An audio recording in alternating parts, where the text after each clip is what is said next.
عزیزم حافظ محمد ابو بکر سلمہ ابن جناب محمد منیر صاحب، اس بچے کی حفظ کی تکمیل کے خوشی کے موقع پر ہم اور تمام اساتذہ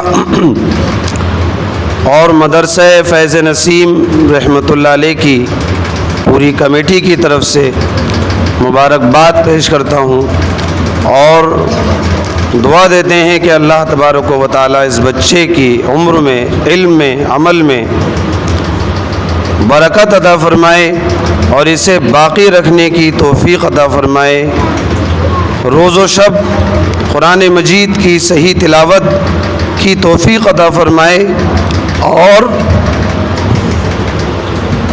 اس مشن کو جو قرآن مقدس کی تعلیم کا مشن ہے اسے آگے بڑھانے کی بھی اور اس کی محنت کے لیے اس بچے کو اللہ تبارک و تعالی قبول فرما لے، آمین یا رب العالمین۔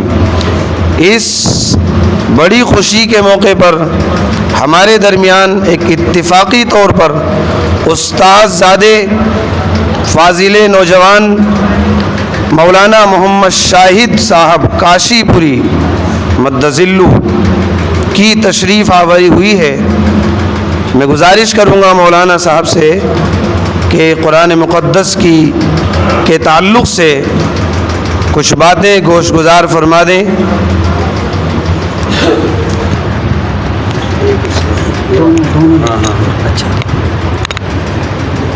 الحمدللہ وحدہ والصلاة والسلام علی من لا نبی بعدہ، وقال اللہ تعالی فی کتابہ انا نحن نزلنا الذکر وانا لہ لحافظون، وقال النبی صلی اللہ علیہ وسلم خیرکم من تعلم القرآن وعلمہ۔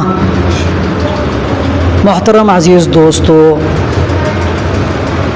بہت بہت مبارکباد ہے ان لوگوں کے لیے جن کے بچے یہاں قرآن مقدس کی تعلیم حاصل کر رہے ہیں، اور یہ بچے بھی خوش قسمت ہیں کہ اللہ پاک نے انہیں دنیا کی سب سے افضل الکتب، سید الکتب، آخر الکتب، امام الکتب کی تعلیم کے لیے ان بچوں کو اللہ نے منتخب فرمایا۔ بہت سے بچے ایسے بھی ہیں جو صرف اور صرف اپنی دنیاوی تعلیم کے لیے وہ خاص ہو چکے ہیں اور جو ہے قرآن مقدس کی تعلیم کو صرف اتنا سا اعوذ باللہ، بسم اللہ، اعوذ باللہ، مجہول اور حرام قرآن پڑھ کے ملانیوں سے اور ان طریقوں سے کرا کے سوچتے ہیں کہ دین کی ذمہ داری مکمل ہو گئی۔ بہرحال بے حد مبارکباد ہو اس بچے کے لیے، اللہ پاک نے بے حد احسان اور انعام فرمایا کہ اللہ پاک نے اس کو اپنی مقدس اور افضل کتاب اس کے سینے میں اتاری۔ اللہ تعالیٰ خیر و برکت فرمائے، اللہ پاک نظر سے، شر سے، حسد سے، بغض سے، عناد سے اس بچے کی حفاظت فرمائے۔ عزیزان محترم، اللہ رب العالمین نے انسان کی رہبری اور ہدایت کے لیے وقت بوقت دنیا میں نبیوں کو بھیجا، اور نبی دنیا میں آئے اور نبیوں کو اللہ پاک نے ایک کتاب دی، ایک نبی کو اپنے زمانے کی ایک کتاب دی اور فرمایا کہ بھئی آپ اسی کے تحت جو گائیڈ لائن اس کتاب میں لکھی ہوئی ہیں، جو احکام ہم نے اس کتاب میں لکھے ہیں، بیان کیے ہیں، آپ اسی کے تحت، اسی عنوان کے تحت اپنے ماننے والوں کو ایک اللہ کے ہونے کی دعوت دیتے رہیں، اور آپ یہ بھی بتاتے رہیں اپنے تعلق سے کہ میں اللہ کا نبی ہوں، اللہ کا رسول۔ چنانچہ حضرت داؤد علیہ السلام کو زبور دی گئی اور وہ اسی کے تحت اپنی امت پر مشق کرتے رہے، محنت کرتے رہے، اس کی دعوت و تبلیغ کرتے رہے۔ حضرت موسیٰ علیہ السلام کو تورات دی گئی اور حضرت عیسیٰ علیہ السلام کو انجیل دی گئی۔ پھر پیغمبر اسلام محسن انسانیت سرکار دو عالم حضرت محمد الرسول اللہ صلی اللہ تعالی علیہ وسلم کو سید الکتب، افضل الکتب اور ام الکتب اور آخر الکتب دی، عنایت فرمائی۔ ان کتابوں کی خاصیت یہ تھی کہ اللہ تعالیٰ نے ان کتابوں کو ایک بار میں نازل فرمایا، لیکن پیغمبر اسلام محمد الرسول اللہ صلی اللہ تعالیٰ علیہ وسلم پر. یہ قصوں کی بعض لوگ کہتے ہیں یہ قرآن میں قصے اور کہانیاں اور واقعات ہیں. یہ قرآن قصے واقعات کہانیاں اسٹوریاں یہ اس کی کتاب نہیں ہے. جتنے بھی واقعات اللہ تعالیٰ نے قرآن مقدس میں نازل فرمائے ہیں کافروں کے تقاضوں پر کافروں کے مطالبات پر وہ واقعات پچھلی امتوں نے جیسے اللہ کے ایک ہونے کی وحدانیت کو ٹھکرایا اور اللہ رسول اکرم اور اپنے زمانے کے رسولوں کو ٹھکرایا اور جھٹلایا اللہ تعالیٰ نے ان کو عذاب میں مبتلا فرمایا. چنانچہ جیسی جیسی ضرورت پڑتی رہی ویسے ویسے فرشتہ حضرت جبرائیل علیہ الصلاۃ والسلام تشریف لاتے رہے اور آقا صلی اللہ تعالیٰ علیہ وسلم پر جو قرآن کی جیسی جیسی ضرورت آتی پیش آتی مطالبے ہوتے کافروں اور مشرکوں کے. حضرت جبرائیل علیہ السلام پیغمبر اسلام کو فرماتے بھئی یہ ان کی آیت ہے یہ آپ ان کو پڑھ کے سنائیں. 23 سال میں قرآن مقدس تھوڑا تھوڑا نازل فرمایا.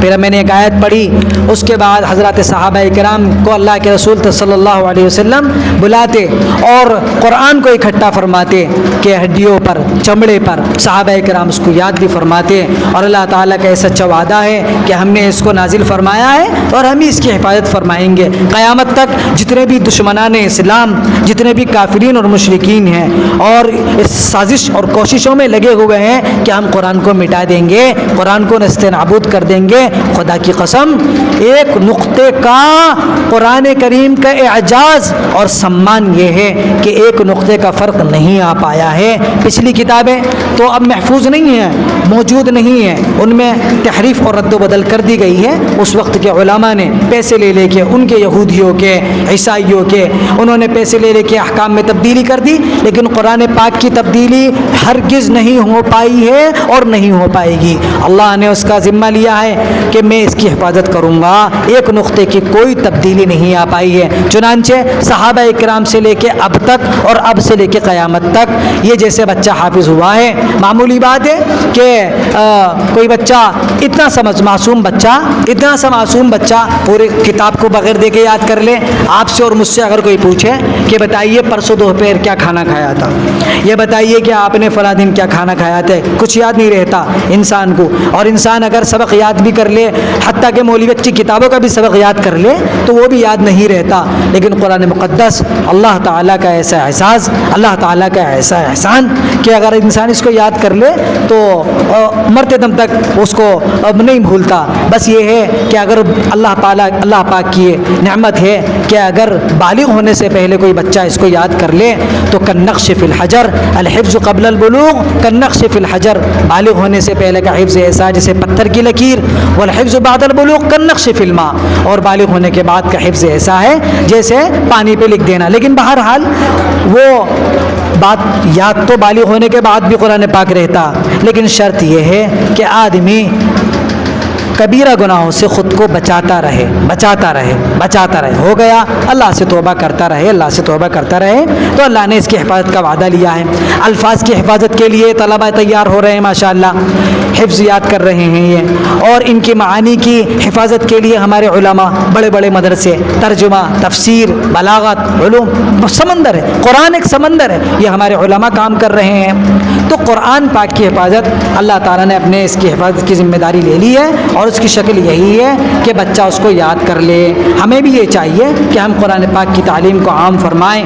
باطل پوری زور اور پوری طاقت لگا رہا ہے کہ اسلام مٹ جائے تبدیلی ہو جائے اور وہ چاہتا ہے کہ اس کے عوام کو ان کے مولویوں سے کاٹ دیا جائے. اب جب عوام کو مولویوں سے کاٹیں گے کس طریقے سے کاٹیں گے تو ایسے نہیں کاٹے گا کہ وہ مولوی فلاں جو مولانا بڑے نالائق ہیں فلاں مولانا جو ہیں بہت خراب ہے. نہیں, وہ آپ کا لباس آپ کا چولا پہن کر آئے گا اور آپ کو ورغلائے گا. بھائی قرآن میں کیا ہے؟ قرآن میں تو ایسے ہے. رسول اللہ صلی اللہ تعالیٰ علیہ وسلم کے بارے میں ہے, قرآن میں ہے خاتم النبیین کا وہ لفظ ہے, کیا آیت ہے, وَلَٰكِن رسول اللہ و خاتم النبیین, رسول اللہ صلی اللہ تعالیٰ علیہ وسلم اللہ کے آخری نبی و رسول ہیں. باطل اس بات کی محنت کرتا ہے کہ رسول اللہ صلی اللہ تعالیٰ علیہ وسلم اللہ کے آخری رسول نبی نہیں ہے, اللہ کے رسول کے بعد اور بھی نبی رسول آئیں گے. وہ اپنی غلام احمد قادیانی نے وہ لمبا واقعہ ہے دعویٰ کیا اور اس وقت کے علماء نے اس سے قتال کیا, اس وقت کے علماء نے اس سے مناظرہ اور بحثیں کی اور نتیجہ یہ ہوا کہ وہ جہنم میں پہنچا اور اللہ پاک نے امت کے ایک بڑے طبقے کو گمراہی سے بچایا۔ اب بھی لوگ اس مشن میں لگے ہوئے ہیں کہ بھئی قرآن حدیث سے لوگوں کو کاٹا جائے۔ چنانچہ ابھی لندن کا واقعہ ہے، 3 حافظ جو کہ عالم بھی تھے، اپنے خود سے قرآن پاک کو خود سے سمجھنے کی بنیاد پر یا عقیدوں کی خرابی کی وجہ سے انہوں نے اسلام کو چھوڑا ہے، وہ اسلام کو خیر بات کہے گئے۔ بھائی کیوں؟ بھائی قرآن پاک کو آپ خود نہ سمجھیں، آپ کو اگر سمجھنا ہے تو علماء کرام ہیں، معتبر علماء کرام ہیں، ان سے آپ قرآن پاک کو سمجھیں۔ مولانا اشرف علی تھانوی رحمۃ اللہ علیہ کا ترجمہ ہے، مولانا مفتی شفیع صاحب کا ترجمہ ہے، مولانا ابوالکلام آزاد کا ترجمہ ہے، مولانا یونس پالن پوری کا ترجمہ ہے، ہندی میں ہے۔ معتبر علماء کرام جنہوں نے قرآن پاک کے ترجمے اور تفسیر لکھے ہیں ان کو پڑھا جائے۔ اللہ نے جن چیزوں کو حرام کیا ہے حرام جانا جائے، جن چیزوں کو حلال کیا ہے حلال جانا جائے۔ بھائی قرآن پاک کی اصل تعلیم کیا ہے؟ قرآن پاک کی تعلیم یہ ہے کہ جو حلال ہے اس کو حلال جانا اور سمجھا جائے، اور قرآن پاک نے جن چیزوں کو حرام کیا ہے ان کو حرام جانا جائے۔ حلال کیا ہے کہ بھئی دیکھو نماز پڑھیں حلال ہے، اللہ کا امر ہے، روزہ رکھیں، حج کریں، اور قرآن کا ایک حکم یہ ہے کہ بھئی قریبی رشتہ داروں کا، خونی رشتہ داروں کا جو حق بن رہا ہے آپ کے مال میں، آپ کی جائیداد میں، آپ کی فرم میں، آپ کی فیکٹری میں، آپ کی دکان میں، تو آپ وہ حصہ دیں جی، رمضان کا روزہ رکھیں، زکوٰۃ دیں، یہ قرآن کا حکم۔ حرام کیا ہے؟ بھئی سود سے دور رہیں، سود کے لینے دینے سے دور رہیں، شراب سے دور رہیں، زنا سے دور رہیں۔ قرآن نے فرمایا ہے وَنَهَى النَّفْسَ عَنِ الْهَوَىٰ، بھئی آپ اپنی منمانی اور نفسانی خواہشات سے رک جائیے، تو آپ کو کیا انعام ملے گا؟ آپ کو انعام یہ ملے گا فَإِنَّ الْجَنَّةَ هِيَ الْمَأْوَىٰ، اللہ تعالیٰ آپ قرآن کے حرام کو سے بچ جائیں، قرآن کے حلال اور حکموں پر عمل کرنے لگیں تو اللہ پاک آپ کو جنت میں ڈال دے گا۔ اللہ تعالیٰ ہمیں عمل کی توفیق عطا فرمائے۔ اور دوسری بات یہ تھی کہ قرآن پاک کا یاد کرنا تو آسان ہے، قرآن پاک کا حفظ کر لینا تو آسان ہے، لیکن ایک بات یہ بھی یاد رکھنی چاہیے کہ اس کا باقی رکھنا مشکل ہے۔ چنانچہ مولانا اشرف علی تھانوی رحمۃ اللہ علیہ فرماتے ہیں کہ جو قرآن پاک کا حافظ ہو جائے تو اس کو یہ چاہیے کہ وہ ایک دن میں روزانہ 3 پارے دیکھ کر پڑھے، اور جو حافظ نہیں ہے عام آدمی ہے اس کو یہ چاہیے کہ وہ 1 پارہ روز دیکھ کر پڑھے۔ اب کے علماء نے اور آسانی کر دی کہ بھائی دیکھو آپ مصروف رہتے ہیں کاموں میں اور دوسری ضرورتوں میں آپ لگے رہتے ہیں، آپ آدھا پارہ پڑھ لیجئے، پاؤ پارہ پڑھ لیجئے، 1 رکوع پڑھ لیجئے، حتیٰ کہ 1 صفحہ پڑھ لیجئے، لیکن قرآن پاک کو روز پڑھیے۔ اس سے اللہ تعالیٰ کی محبت میں ترقی ہوتی ہے، دل کا زنگ دور ہوتا ہے، اور یہ دل کی خوراک اور روح کی طاقت اور خوراک اللہ نے قرآن کو بنایا ہے۔ تو اس لیے قرآن پاک کو یاد رکھنے کے لیے جو بچے یہاں موجود ہیں اور جو مجمع میں حافظ ہیں، انشاءاللہ یہ کوشش کریں کہ قرآن پاک کو روز 3 پارے دیکھ کر پڑھنے کا معمول بنائیں، تو انشاءاللہ مرتے دم تک یاد رکھا جائے گا۔ مجدد الفسانی رحمۃ اللہ علیہ کتنے بڑے عالم گزرے ہیں۔ اکبر بادشاہ مرتد ہو گیا تھا، پیار محبت سے اس کو جایا، اس کے پاس گئے اور اس کو سمجھایا۔ ان کے بچوں کے بارے میں آتا ہے 28 دن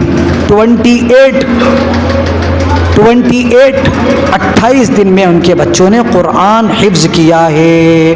قرآن پاک ایسی کتاب ہے، اس کو لوگ کہتے ہیں کہ بھئی مشکل ہے اور نفس کے خلاف کوئی بات آتی ہے تو ارے ہارڈ ہے، بھاری ہے۔ نہیں، غلط ہے، ہماری سوچ غلط ہے۔ قرآن آسان ہے، قرآن بے حد آسان ہے۔ وَلَقَدْ يَسَّرْنَا الْقُرْآنَ لِلذِّكْرِ، اور ہم نے قرآن پاک کو آسان فرمایا ہے۔ چنانچہ اللہ تعالیٰ سے دعا ہے کہ اللہ پاک اس کا پڑھنا، اس کا سمجھنا، اس کا باقی رکھنا بے حد آسان فرمائے، اور اللہ نے جن قرآن پاک میں جن حرام کاموں سے بچنے کی ہمیں تاکید فرمائی ہے ان سے اللہ تعالیٰ ہمیں بچائے، اور جن کا اللہ پاک نے ہمیں حکم فرمایا ہے اللہ تعالیٰ ان پر عمل کی توفیق عطا فرمائے۔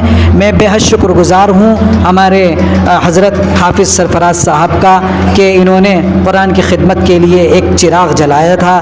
آج الحمدللہ اللہ پاک نے اس کو وقت کے گزرنے کے ساتھ ساتھ اس کو ایک بلڈنگ کی شکل عنایت فرما دی۔ ان کے لیے ذریعہ آخرت بھی ہے، میرے لیے آئیڈیل بھی ہے ان کا یہ عمل، ان کی یہ کوشش، ان کی یہ تحریک، ان کا یہ مدرسہ، اور میرے لیے نمونہ بھی ہے کہ انہوں نے فیس والا ایک بہترین نظام آپ کے سامنے رکھا ہے۔ چندے کی کوئی دقت نہیں ہے، چندے کی کوئی رسوائی نہیں ہے کہ بھئی مولانا صاحب کہاں گئے ہیں، چندہ کرنے گئے ہیں، بچوں کی تعلیم کی چھٹی ہو گئی۔ نہیں بھائی 300 روپے تو میں تو کہہ رہا تھا حضرت سے کہ 300 روپے بھی کم ہے، لیکن چلیے غریب کا بچہ بیچارہ آ جائے، غریب کا بچہ کسی طریقے سے آ جائے, قرآن کی تعلیم عام ہو جائے, گھر گھر میں جو قرآن کی تعلیم عام ہو کر پہنچ جائے. بچے قرآن کی تعلیم کی نہ ہونے کی وجہ سے ہماری بچیاں کیسے اسلام کو چھوڑ کے مرتد ہو رہی ہیں, کیسے اسلام کو خیر بات کہہ کے مشرکوں کے ساتھ روانہ ہو رہی ہیں. اس میں ان کے گھر والوں کی غفلت اور بے دینی تو ہے ہی, لیکن اس میں ایک بنیادی وجہ یہ بھی ہے قرآن کی تعلیم سے ناواقف ہونا, قرآن کی تعلیم سے غافل ہونا اور قرآن کو ہلکا جاننا. لیکن الحمدللہ حضرت نے ہمارے یہ چراغ جلایا ہے. اللہ سے دعا ہے یا اللہ نظر سے, شر سے, فتنے سے, حسد سے, یا اللہ ہر طریقے کی آفت و بلا سے اس مدرسے کی, اس کی ادارے کی حفاظت فرمائیں. اس میں پڑھنے والوں کو خوب خوب جزائے خیر عطا فرمائیں. ان کا انعام آپ اور میں نہیں دے سکتے. 300 روپے یہ نہیں ہے. 300 روپے کا تو آپ 1 کلو گوشت لے آئیں گے اور آپ شام تک کھا جائیں گے. 300 روپے کا 1 کلو گوشت کوئی حیثیت نہیں ہے 300 روپے کی. یہ 300 روپے تو نہ ہونے کے درجے میں ہیں. اب 3000 نہیں 3 لاکھ روپے بھی لیے جائیں قرآن کی تعلیم کے لیے تو وہ قرآن کی قیمت نہیں ہے, نہیں ہے. صرف اور صرف وقت کی قیمت یہ کہا جا سکتا ہے کہ بھئی یہ 300 روپے جو ہیں صرف اور صرف وقت کی قیمت ہو سکتی ہے. میں بہت متاثر ہوں. اللہ پاک ایسے ہی نظام ہمارے یہاں بھی قائم ہو جائے. فیس والا یہ بہت کارگر ہے, بہت مثبت ہے. ہمارے اکابر علماء اللہ والے اس سلسلے میں بہت پہلے سے زور دے رہے ہیں, توجہ دلا رہے ہیں کہ بھئی فیس والے مکتب قائم ہو جائیں. چنانچہ بمبئی کے اندر الحمدللہ ماشاءاللہ سینکڑوں بچے حافظ ہو گئے. فیس کا نظام قائم کیا وہاں پہ, اللہ کا کرم ہے. وہاں پہ مولوی بھی بننے, فیس والا, چندے والا نہیں. اس لیے اللہ تعالیٰ خوب ترقی عطا فرمائے. میرے لیے بھی اللہ پاک آسان فرمائے. اللہ حضرت نے ہمیں حکم دیا تھا کچھ باتیں کرنے کا, جو عرض کیا گیا ہے قبول فرمائے. اللہ تعالیٰ عمل کرنا آسان فرمائے. آمین. السلام علیکم ورحمۃ اللہ. دعا بھی کرا دی. الحمدللہ رب, دعا فرما لیجیے. الحمدللہ رب العالمین والصلاة والسلام علی سید الانبیاء والمرسلین وعلی آلہ واصحابہ اجمعین. اللهم لك الحمد كما أنت أهله فصل وسلم على سيدنا محمد كما أنت أهله وافعل بنا ما أنت أهله فإنك أهل التقوى وأهل المغفرة.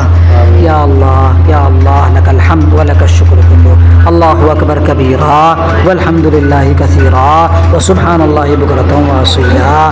اللهم لك الحمد ولك الشكر كله, لك الحمد ولك الشكر كله, لك الحمد, اللهم لك الحمد شكرا ولك المن فضلا. لا الہ الا اللہ الحلیم الکریم سبحان اللہ رب العرش العظیم الحمد للہ رب العالمین. اسألک موجبات رحمتک وعزائم مغفرتک والعصمة من كل ذنب والغنیمة من كل بر والسلامة من كل اثم. لا تدع لي ذنبا الا غفرته ولا هما الا فرجته ولا حاجة هي لك رضا الا قضيتها يا ارحم الراحمين. الف لام میم. اللہ لا الہ الا هو الحی القیوم یا واحد یا ذا الجلال والاکرام یا ارحم الراحمین یا ذا الجلال والاکرام. حسبنا اللہ ونعم الوکیل والہکم الہ واحد لا الہ الا هو الرحمن الرحیم. الف لام میم. اللہ لا الہ الا هو الحی القیوم وعنت الوجوہ للحی القیوم. پروردگار عالم آپ پاک ہیں, بے عیب ہیں. پروردگار عالم آپ ہمیشہ سے ہیں, ہمیشہ تک رہیں گے. سجدے کی صرف اور صرف واحد مستحق ذات آپ ہی کی ہے. الہ العالمین اپنا سچا اور پکا بندہ بنا لے. الہ العالمین ہمارے تمام کبیرہ صغیرہ یا اللہ تمام گناہوں کو معاف فرما دے. الہ العالمین سب سے چھپ کر گناہ کر لیتے ہیں اور دل میں شیطان اور نفس یہ بات ڈالتا ہے کہ کوئی نہیں دیکھ رہا. اللہ آپ تو دیکھ رہے ہیں. یا اللہ یہ نعمت نصیب فرما دے, اپنا استحضار نصیب فرما دے. الہ العالمین صبح آنکھ کھلنے سے لے کر رات کے سونے تک الہ العالمین ہم بھیک میں آپ سے یہ بات مانگتے ہیں, سوال کرتے ہیں کہ الہ العالمین یہ نعمت عطا فرما دے کہ آپ دیکھ رہے ہیں, آپ دیکھ رہے ہیں. الہ العالمین پولیس کے سامنے ہم چوری نہیں کر سکتے. الہ العالمین CCTV کیمرہ لگا رہتا ہے تو یا اللہ ہم اس میں کوئی غلط حرکت نہیں کرتے. دل میں یہ بات رہتی ہے کہ کیمرہ لگا ہے. یا اللہ اپنا استحضار دل میں جما دے, اپنا استحضار دل میں جما دے. الہ العالمین یہ بچے کا جو قرآن پاک مکمل ہوا ہے بے حد اس کو قبول فرما لے یا اللہ اس قرآن پاک کا ہمارے لیے، ہمارے بچوں کے لیے، ہمارے آنے والی ذریت اور نسل کے لیے یا اللہ قرآن پاک کا پڑھنا، سمجھنا، باقی رکھنا، ان پر عمل کرنا، ان کے احکام پر چلنا بے حد آسان فرما یا اللہ کفر سے، شرک سے، مرتد ہونے سے، گمراہ ہونے سے یا اللہ ہماری حفاظت فرما یا اللہ اپنا قرب، اپنی معرفت، اپنی رضا نصیب فرما۔ حافظ سرفراز صاحب اور اس مدرسے کے دیگر استاذوں کو بھی جزائے خیر عطا فرما، ان کی اللہ دلی مرادوں اور ضرورتوں کو پورا فرما۔ ان بچوں کو ہمارے لیے یا اللہ نجات اور مغفرت کا ذریعہ بنا دیجئے یا اللہ ان بچوں کو اور ہمارے بچوں کو ہمارے لیے فتنہ، وبال جان، بے عزتی کا ذریعہ اور سبب نہ بنا یا اللہ ان بچوں کو ہمارے لیے دنیا اور آخرت میں فتنہ، بلا، مصیبت، بے عزتی کا ذریعہ اور سبب نہ بنا یا اللہ ان بچوں کو ہمارے لیے عزت کا ذریعہ اور سبب بنا۔ ان بچوں کے ذریعے ہمیں خوشی دکھا، ان بچوں کو بھی خوشیاں دکھا، غموں سے بھی ہماری حفاظت فرما یا اللہ ان بچوں کی بھی حفاظت فرما یا اللہ آگے بھی عالم بننا، مفتی بننا، ادیب بننا، ڈاکٹر، انجینئر اور یا اللہ وکیل اور جج بننا ان بچوں کا مقدر فرما دے یا اللہ دینی و دنیاوی علوم کا آسان کرنا آسان فرما دے یا اللہ بد عقیدگی سے، بد زبانی سے، بد اخلاقی سے، بد کرداری سے، کفر سے، شرک سے، مرتد ہونے سے ہماری حفاظت فرما، مقدمے سے، جیل سے، ہسپتال سے، بری موت سے، ایکسیڈنٹ سے اللہ ہماری حفاظت فرما یا اللہ کاذب و مکذوب، قاتل و مقتول، سارق و مسروق، حاسد و محسود، ظالم و مضروب ہونے اور بننے سے ہماری حفاظت فرما۔ مظلوم فلسطینی مسلمانوں کی مدد فرما دیجئے، مظلوم فلسطینی مسلمانوں کی مدد فرما دیجئے یا اللہ جو ناحق ظلماً جیلوں میں جن نوجوان معصوم بے گناہ مسلمانوں کو قید کر دیا گیا انہیں رہائی نصیب فرما یا اللہ ان بچوں کو رہائی نصیب فرما۔ الہ العالمین ہماری بچیاں جو اسلام سے جا چکی ہیں اور جو بچے اسلام سے جا چکے ہیں ان کا لوٹنا آسان فرما یا اللہ اپنا عشق، اپنی معرفت، اپنی رضا اور اپنی محبت عطا فرما، عطا فرما یا اللہ ہمارے مدرسوں کی، مسجدوں کی، خانقاہوں کی، مدرسوں کی یا اللہ مزاروں کی یا اللہ ہمارے طلباء کی یا اللہ ہمارے حاجیوں کی، دعوت و تبلیغ ساتھیوں کی یا اللہ مجاہدین کی یا اللہ ہر شکل فتنے سے، آفت اور بلا مصیبت سے ہماری پوری حفاظت فرما۔ الہ العالمین دنیا سے جتنے مسلمان جا چکے ہیں یا اللہ ان کی مغفرت فرما، خاموش فتنوں سے یا اللہ باطل دبے پاؤں چپکے سے ہمارے گھروں میں گھس رہا ہے، میٹھا زہر بن کر ہمارے نوجوان نسلوں کو برباد کر رہا ہے یا اللہ تمام فتنوں سے، خاص کر خاموش فتنوں سے جن سے ہم بے خبر اور غافل ہیں یا اللہ ان سے ہماری حفاظت فرما، ہمارے بچوں کی بھی حفاظت فرما یا اللہ قرآن کی تعلیم کو عام فرما، قرآن کا نور ہمارے دلوں میں اتار دے۔ اس مجلس میں جتنے بھی لوگ موجود ہیں یا اللہ اپنی دلی مرادوں اور ضرورتوں کو لے کر آئے ہیں، پروردگار عالم سب کی مرادوں کو پورا فرما، جائز ضرورتوں کو پورا فرما، ہم سب کو حج عمرے کی دولت سے مالا مال فرما یا اللہ جتنے بھی مریض اسپتالوں میں سب کو شفا عطا فرما، جو بچے اور بچیاں بغیر نکاح کے ہیں اچھے رشتے کے انتظار میں ہیں یا اللہ جو رشتہ ان کے حق میں بہتر ہو اس رشتے پر ان کا دل جما دے اور بہترین اور اچھے رشتوں کا انتظام فرما دے، حرام بستروں سے بچا لے یا اللہ، حرام بستروں سے ہمارے بچوں اور بچیوں کو بچا لے یا اللہ، حلال بستروں کا انتظام فرما دے یا اللہ، ہمارے بچوں اور بچیوں کے لیے حلال بستروں کا انتظام فرما دے، رزق کے دروازے کھول دے، رزق حلال کے دروازے کھول دے۔ الہ العالمین رسول اکرم صلی اللہ تعالیٰ علیہ وسلم سے قلبی اور سچا عشق اور لگاؤ، الفت و محبت عطا فرما یا الہ العالمین، کفریہ اور شرکیہ خبیث گندے اور وسوسے خیالات سے یا اللہ ہماری حفاظت فرما۔ پیغمبر صلی اللہ تعالیٰ علیہ وسلم دعا فرماتے تھے، اللہم انا نعوذ بک من ہمزات الشیاطین، یا اللہ شیطان کے فتنوں سے یا اللہ اس کے جو وسوسے ایمان کے تعلق سے دلوں میں آتے ہیں بعض لوگوں کے یا اللہ ان وسوسوں سے ہماری حفاظت فرما یا اللہ، جو مانگا وہ بھی عطا فرما، جو مانگنے سے رہ گیا وہ بھی عطا فرما، دنیا اور آخرت کی تمام نعمتیں اور بھلائیاں عطا فرما۔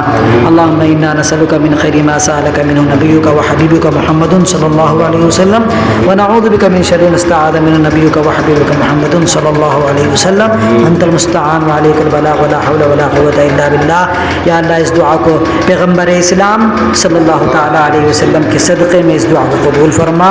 سبحان ربک رب العزت عما یصفون وسلام علی المرسلین وصلی اللہ علی خیر خلقہ محمد وآلہ وصحبہ اجمعین برحمتک یا ارحم الراحمین.